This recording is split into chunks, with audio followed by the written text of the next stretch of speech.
Demeurer dans l'endroit le plus profond du fleuve, jusqu'à ce que tous les enfants de Dieu aient traversé, nous enseigne comment nous aussi nous ne sortirons pas de la mort avant la venue du royaume.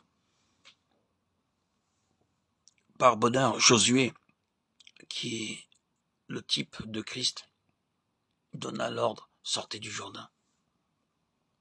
Notre Josué victorieux nous appellera aussi hors du fleuve de la mort, et de cette façon, inaugurera le commencement du royaume.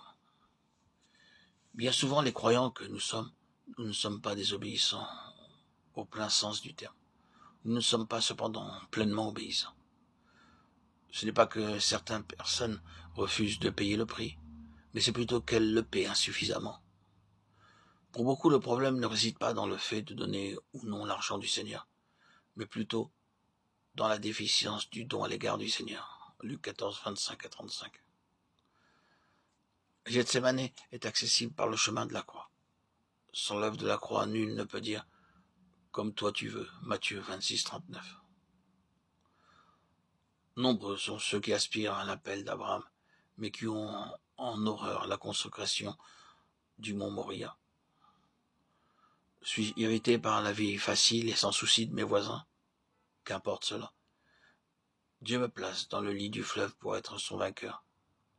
Il permet que je sois enchaîné afin que d'autres entendent la bonne nouvelle. La mort œuvre en moi, mais la vie dans les autres. C'est la seule voie pour la vie. La mort de Jésus me remplit en premier lieu, et ensuite la vie coule en faveur des autres. 2 Corinthiens 4, 10, 12. Que fait le vainqueur de Dieu? Il se tient dans la mort de Christ pour que les autres reçoivent la vie.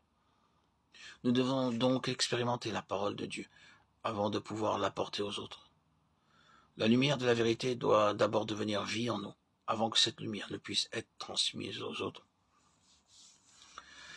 Dieu accorde à ses vainqueurs de voir la vérité et de l'expérimenter dans leur vie afin qu'ils puissent en retour conduire un grand nombre à l'obéissance de cette vérité. La vérité doit prendre forme en nous et devenir partie intégrante de notre être, avant de pouvoir parler aux autres de la foi, de la prière et de la consécration. Nous devons d'abord en avoir l'expérience, autrement, ce ne sont que des expressions sans substance. Dieu nous conduit à travers la mort, afin que d'autres puissent vivre. Nous avons besoin de passer par les souffrances et la douleur avant qu'il ne puisse y avoir la vie dans les autres. Nous devons en premier lieu nous tenir dans la partie la plus profonde du fleuve pour apprendre la vérité de Dieu. Si l'Église ne peut pas traverser le fleuve pour se tenir sur la terre ferme en vue de la victoire, c'est à cause du manque de prêtres se tenant dans le lit du Jourdain.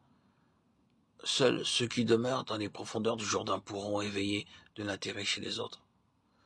La vérité profondément formée en moi incitera les autres à la recherche. Beaucoup de vérités divines attendent d'être structurées en nous. Quand nous laissons la vérité œuvrer et se constituer intérieurement, nous permettons alors à Christ de grandir en nous. Les vainqueurs reçoivent la vie d'en haut pour nourrir le corps